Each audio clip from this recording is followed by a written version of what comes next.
Olá, meus queridos e amados, a paz do Senhor Jesus. Eu sou o pastor Arlindo e estou superintendente da escola bíblica, assim também como segundo vice-presidente da IADESG, Assembleia de Deus, na Rua São Geraldo, aqui em Bom Sucesso, no Rio de Janeiro, presidida pelo nosso querido pastor Eliseu Alves. Hoje nós vamos estudar a lição de número 8, que tem a temática, a teologia de Zofar. O justo não passa por tribulação? É esse assunto que nós vamos estudar hoje. Essa é a minha, é a sua, é a nossa escola bíblica dominical. Vem comigo e vamos aprender um pouco mais sobre esse assunto. Eu faço o voto que esta aula ela venha te ajudar de alguma forma aí na sua sala de aula, domingo, com os seus alunos. Venha e vamos estudar um pouco em o nome de Jesus. O texto áureo da nossa lição de hoje diz assim: terás confiança, porque haverá esperança, olharás em volta e repousará seguro. Jó 11, 18. Verdade prática diz assim: segundo as escrituras, até mesmo o justo passa por tribulação. Lembrando, a temática da teologia de Zofar é: o justo não passa por tribulação? Isso fica como uma pergunta no ar. E vamos estudar, vamos seguir a lição e vamos descobrir. O justo não passa por tribulação? Uma vez mais, redundando para mexer com você, para mexer aí com a sua mente, com a sua maneira de pensar. Amém? Eu deixo aqui como link a leitura bíblica em classe que está aqui inserida em Jó capítulo 11 e também no capítulo 20, os 10 primeiros versículos. Capítulo 11, 10 primeiros versículos e o capítulo 20, os 10 primeiros versículos também de igual forma. O objetivo geral da nossa aula de hoje é mostrar que Zofar, assim como seus amigos, defende que os ímpios sempre serão punidos e os justos recompensados. Isso, um pensamento de Zofar, não diferente dos seus amigos que antecedera, a saber, Elifaz e Bildade. Elifaz o primeiro, segundo Bildade, e hoje estamos estudando sobre Zofar, a teologia de Zofar. E os objetivos específicos, como sempre, são 3. O primeiro é destacar no entendimento de Zofar que o sofrimento de Jó fazia parte de um sábio julgamento divino. Ele estava dizendo que Deus era sábio e descobriu injustiça em Jó e por isso estava lhe punindo. Era um ato de sabedoria de Deus punir Jó, porque descobriu injustiça em Jó, segundo a ideia aqui de Zofar. Segundo, explicar que a conversão defendida por Zofar era de natureza legalista. Nós vamos estudar sobre isso, que a conversão, porque ele tem a ideia, ele vai passar a ideia, ele vai acusar Jó, depois vai falar para Jó, ensinar Jó o tipo de procedimento para que ele fosse se render aos pés do Senhor, se convertesse, se voltasse a Deus, porque a causa de tudo que ele estava passando é porque ele tinha se desviado da justiça de Deus, segundo a ideia de Zofar. Perdão. Terceiro e último é esclarecer que a teologia de Zofar limita a soberania de Deus na sua capacidade de julgar. Aí nós vamos descobrir, juntamente com Jó, aqui, que a teoria, a ideia, a teologia aqui de Zofar, ela cai por terra, porque encontra-se no próprio texto da palavra aqui, nas palavras de Jó, que ele encontrou algo contraditório à ideia de Zofar. Muito bem, meus queridos, o ponto central da nossa aula de hoje é: o justo passa por tribulação. Claro, como dizer, como nós escondermos, tentar ocultar essa verdade, que de fato o justo passa por tribulações. Quantos exemplos temos na Bíblia de pessoas que passaram por tribulações, né? E até o próprio Cristo Jesus falando para os discípulos: no mundo, e para nós, no mundo tereis aflições, mas tem de bom ânimo, né? Jesus venceu o mundo. Ora, se Jesus está dizendo no mundo tereis aflições, hoje muito claro está para nós que de fato nós, mesmo praticando justiça, nós passaremos sim por tribulações. Então o primeiro tópico da palavra diz assim, ó: Deus se mostra sábio quando aflige o pecador. Essa é a ideia de Zofar. Deus grande e sábio. Por que que ele engrandece o nome de Deus? Deus é grande e é sábio. Ele está te punindo porque achou em você injustiça. Olha a ideia de Zofar. Aqui no capítulo 11, versículo 12, né, ele aflige o homem de Deus, né? Ao não perceber a sabedoria divina na condução das coisas para Zofar, Jó valeu-se na sua defesa de palavras exageradas, né, desrespeitosas, cheias de justiça própria e ignorantes sobre as coisas de Deus. Está lá em 11, 5 e 6. Então ele alega que Jó foi petulante, foi agressivo em suas palavras, foi ignorante, tentou se auto-justificar. Essas são as acusações. E Deus estava lhe punindo porque encontrou injustiça em Jó. Ele fala mais: Deus não é indiferente à ação do ímpio. Ele chamou o próprio Jó de ímpio. Quer ver aqui, ó, no capítulo 11, nos primeiros versículos? Acompanhe comigo, por favor, rapidamente, ó. As tuas mentiras se hão de calar os homens? E zombarás tu sem que ninguém te envergonhe? Pois tu disseste: a minha doutrina é pura, sou limpo aos teus olhos.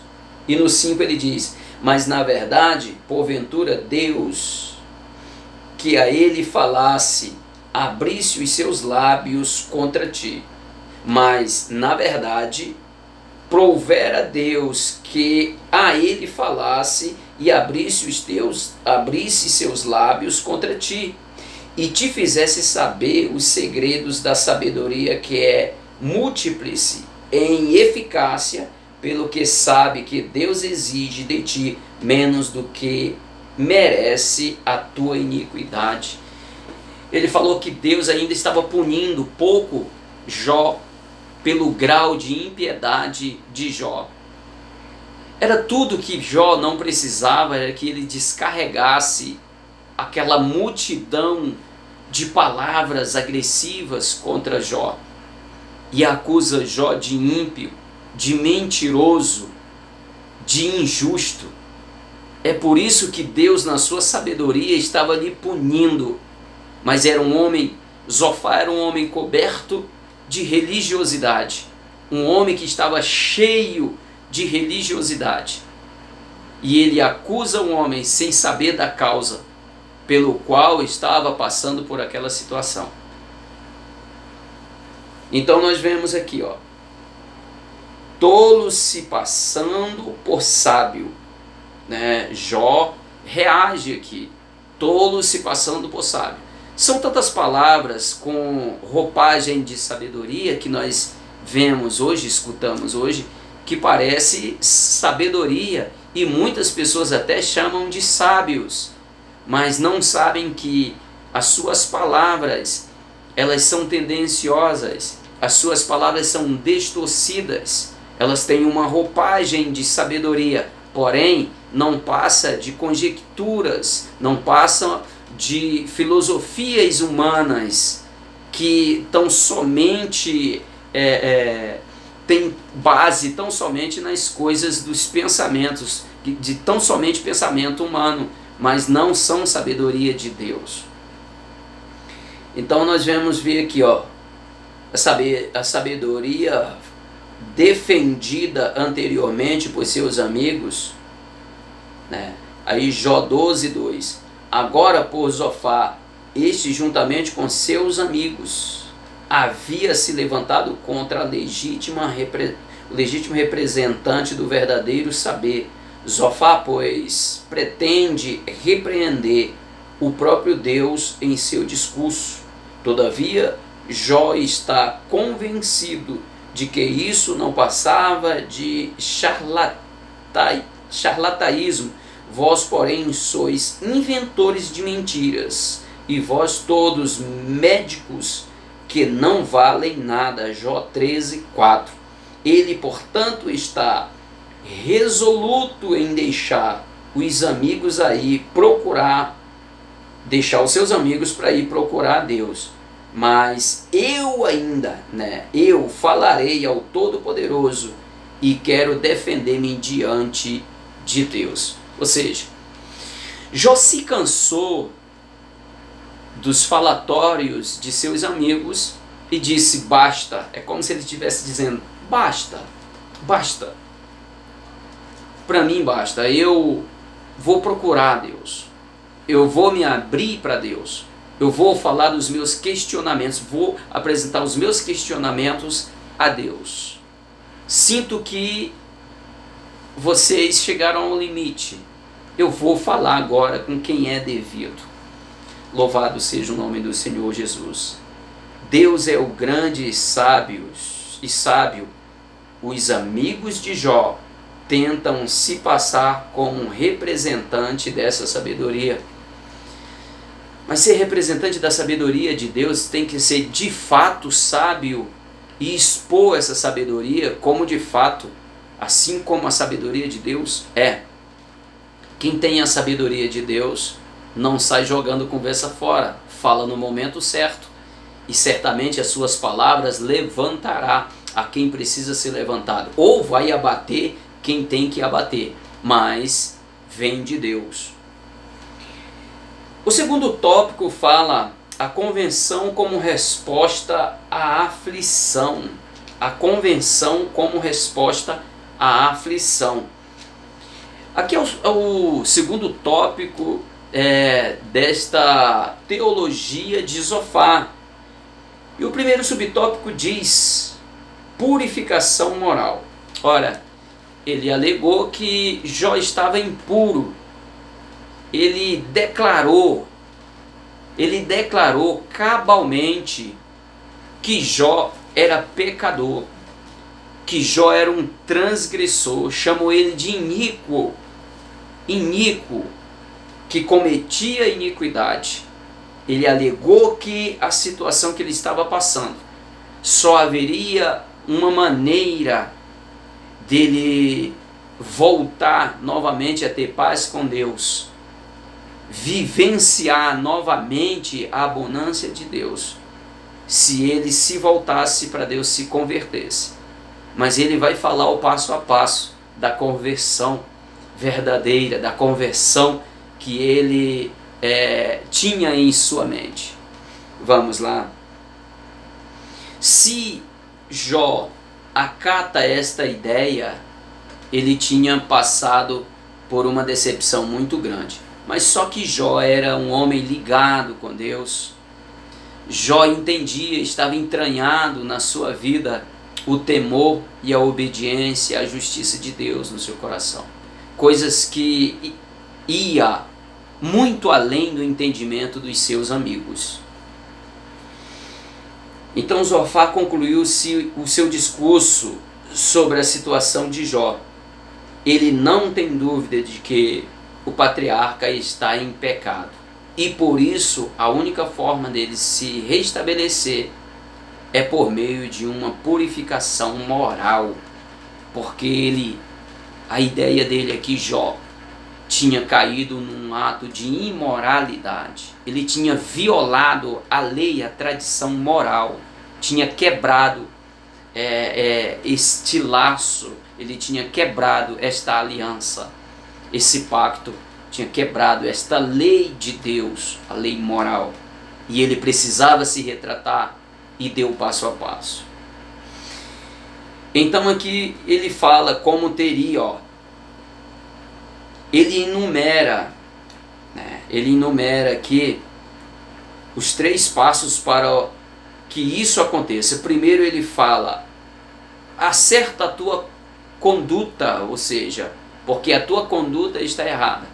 Poxa, não sei aonde ele encontrou, mas ele encontrou em Jó uma conduta errada e ele tinha que mudar sua conduta. Ele analisou, ou eles analisaram agora Zofar, que tudo que Jó estava passando era por consequência de um pecado, que ele tinha rompido com a lei moral e ele precisava se restabelecer, e o primeiro passo aqui era voltar, acertar a sua conduta. Ele estava com má conduta na teologia de Zofar. Imagina só quando você é acusado de coisas que você não fez, o sentimento, a dor, como você fica por dentro, quando alguém te acusa de algo que você não fez. E ele insistia que Jó declarasse o seu pecado, confessasse o seu pecado. Como que Jó ia parar de se defender, ia falar de um pecado que ele não cometeu? Assim como você que está me assistindo, de repente você foi acusado de um pecado que você não cometeu.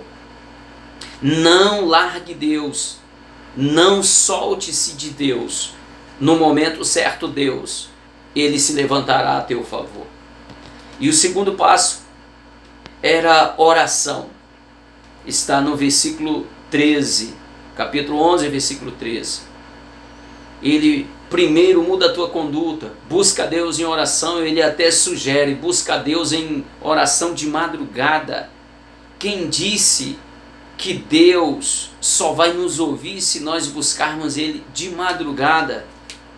Esse passo, essa ideia é uma ideia religiosa. Na verdade, se uma pessoa peca, ele errou a qualquer momento, em qualquer hora, em qualquer lugar. Essa pessoa se arrepende do que cometeu genuinamente, pede perdão ao Senhor, fala com Ele, instantaneamente ele é respondido, instantaneamente ele é perdoado. O Senhor não fica brincando com o sentimento de pessoas. Então essa direção, a própria direção, o roteiro, o passo a passo que ele orienta aqui está de maneira incorreta. E no versículo 14, ele fala da renúncia ao pecado. Renuncia ao pecado, Jó. Para de pecado, renuncia, sai fora do pecado. Assim como se Jó tivesse mergulhado no pecado, como se fosse um imundo, um impuro, um injusto. Mas isso foi o que ele encontrou. Tudo analisando pela causa, ou pelo efeito, e não pela causa. Ele entendia que a causa era pecado, era injustiça. Ele tinha quebrado a lei moral de Deus. Mas na verdade a aplicação estava errada. Ele não entendia a situação de Jó. Por que Jó estava passando, assim como Jó também não sabia. Mas uma coisa Jó sabia, da sua integridade com Deus. É impossível negociar com Deus. Acredita-se os intérpretes da palavra, que está aqui até em Jó, capítulo 1, verso 9, que ele induziu Jó a negociar com Deus. Esse passo a passo aqui era como que fosse uma negociação com Deus. Se ele faz isso, ele teria desconstruído aquilo que Deus falou a verdade a respeito dele, da sua integridade, fidelidade, que se desviava do mal. Porque a acusação do diabo no verso 9, no capítulo 1, é que também tu cercaste de todo bem. Como ele não é fiel, como não poderia ser fiel a ti? É como se ele estivesse acusando Deus de comprar a fidelidade de Jó. E Jó servia ao Senhor porque o Senhor cercou, encheu ele de bens. Havia uma acusação diabólica ali. Então, se ele cai nesse conselho de Zofar, ele teria desconstruído aquilo que Deus mesmo falou dele. Mas ele estava intimamente ligado com Deus. Louvado seja o nome do Senhor Jesus. A angústia de Jó. Então nós vamos ver aqui que no capítulo 14, Nós temos aqui a manifestação totalmente da natureza humana de Jó. Jó se entristece, Jó fica desanimado. O discurso de Jó mostra aqui no capítulo 14, 12, 13, 14. Você vê a expressão de Jó, ele começa a se desanimar, a sua natureza humana está cansada, a sua alma está desfalecendo de tanta acusação, de tanta dor, pela questão de toda a perda da sua vida e ainda as acusações descabidas dos seus amigos, que estavam mandando, bombardeando, metralhando Jó com tantas acusações descabidas, sem fundamento, banhada, coberta com roupagem de sabedoria. Ah, meu amado, nós temos que ter cuidado com os presentes que recebemos, embrulhados nas mensagens, nas pregações que ouvimos, que recebemos. Às vezes os presentes vêm tão bem embrulhados, mas quando você abre, não passa de brincadeira, de charlatanismo humano, de técnicas meramente humanas, mas que não tem sustentação, não tem amparo, não tem coerência bíblica. Portanto, devemos examinar, ter cuidado.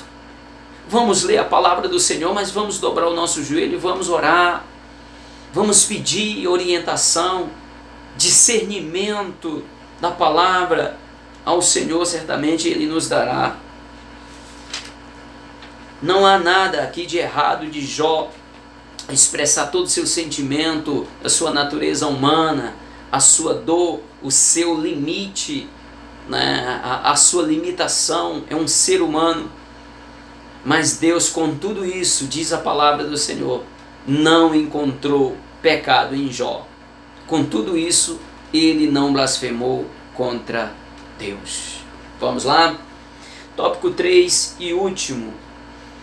Deus julga e castiga os pecadores. O castigo dos maus, né, continua aqui da mesma forma. Ó, no versículo 12. No capítulo 20 contém o segundo discurso de Zofar.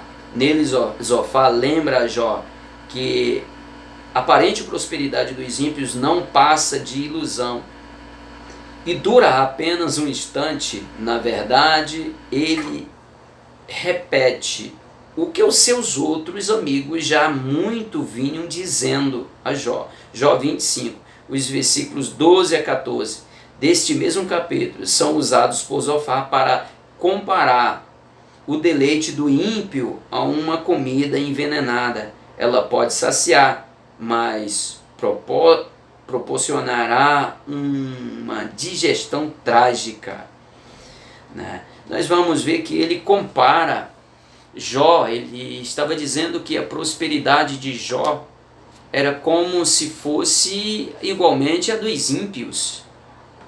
Ele tinha se alimentado daquela prosperidade que ele tinha, daquele sucesso que ele tinha, mas aquilo não passava de veneno para sua alma. Ele estava dizendo aqui nas entrelinhas que a riqueza de Jó, a prosperidade de Jó, diga-se de passagem, ou seja, a prosperidade passageira de Jó, isso tinha sido como um alimento venenoso, que tinha o levado a pecar, que tinha levado a ser injusto, a praticar pecado, a quebrar uma lei moral que Deus tinha estabelecido. Estava dizendo, não é assim porventura com os ímpios, Jó? Porventura a prosperidade deles não é como laço, como veneno para a sua própria destruição? Estava dizendo, assim como eles, também você, Jó. Então ele descarrega outra metralhadora aqui de erros, tentando aplicar a vida de Jó. E o segundo subtópico de Jó, diante de um paradoxo. Jó diante de um paradoxo. Ora, quando ele cospe essas palavras para cima de Jó, Jó então se levanta e fala, não é bem assim. Não é desta forma. Daqui, ó, no capítulo 21, traz a resposta de Jó aos argumentos de Zofar. Então ele traz aqui, ele encontra um paradoxo nas palavras de Zofar. Ele falou, não é assim. Eu também tenho visto ímpios viverem muito, gozarem de paz e de prosperidade. Isso não é verdade. Eis aqui um paradoxo. As tuas palavras caem por terra, não é verdade o que tu fala. Então ele desconstrói no que ele encontrou aqui esse paradoxo, porque ele falava de experiência do que ele já tinha visto. Jó também tinha idade e tinha visto, presenciou isso, que ímpios também prosperou. Viu ímpios prósperos vivendo, morrendo, com abundâncias de dias e viveu em paz. Então ele disse, não é desta forma.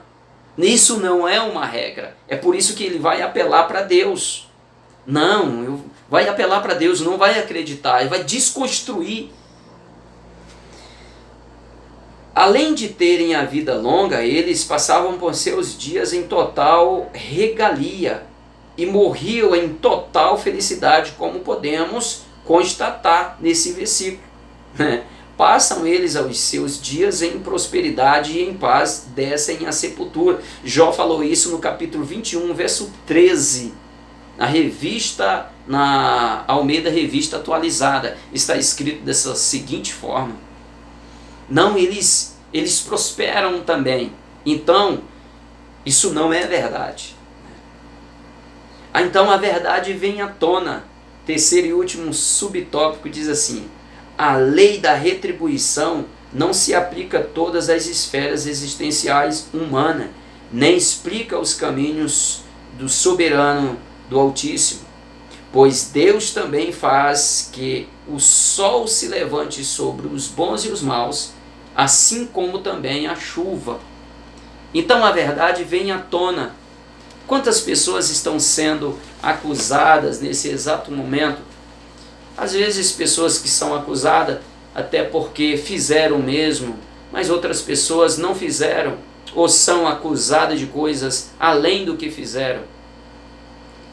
Ou pessoas tentando aplicar doutrinas erradas para massacrarem pessoas, para destruir, para imobilizar pessoas, ministério, aprisionar, congelar e engessar pessoas. Quantas pessoas estão vivendo debaixo desses cativeiros, desses museus travestidos de igrejas com ensinamentos, doutrinas erradas? Porque falta a palavra de Deus. Alimente-se da palavra de Deus, a Bíblia é sagrada. Não deixe que o engano venha engessar a sua vida espiritual, o seu ministério. Procure viver uma vida pautada na palavra. A palavra não ensina a acusar ninguém. A palavra não nos ensina nem nos dá o direito de julgar a situação de ninguém. A palavra nos manda examinar a nós mesmos. Ninguém pode pedir perdão por mim, eu mesmo tenho que fazer isso. Ninguém pode se arrepender por mim, eu que tenho que fazer isso. Ninguém conhece a nossa intimidade, o nosso interior para com Deus, e Deus conhece o nosso interior. O mais oculto da nossa alma o Senhor conhece. Antes que as palavras viessem sair da minha boca, o Senhor já sabia o que eu ia falar. Então Deus sabia de tudo de Jó. Por isso o Senhor testificou e falou para Satanás que Jó era fiel, íntegro e reto, que se desviava do mal. Ele sabia do interior de Jó, sabia da potência, sabia da existência, o quanto Jó sustentaria a sua fé e a sua confiança em Deus. Porém, Satanás não conhece o interior. Oh glória, ainda bem, que ele só conhece o que a gente externa e não o que a gente guarda no nosso interior. Deus abençoe a sua vida, meu amado irmão, porque aqui nós encerramos a nossa lição de hoje. Essa foi a teologia de Zofar. Zofar com a sua ideia de dizer: o justo não passa por tribulação. E o tema é: o justo não passa por tribulação? Claro que passa. Passa por tribulação. Interessante que a maioria das coisas que eles falaram aqui, isso são verdade, mas só que não pode e não pôde e não valeu para a situação de Jó. Então nem tudo se pode aplicar para um tempo ou para uma pessoa. Deus é soberano e está acima de tudo isso. E cuidado para não cometer esse mesmo erro. Deus abençoe a sua vida e até a próxima aula, assim querendo Deus.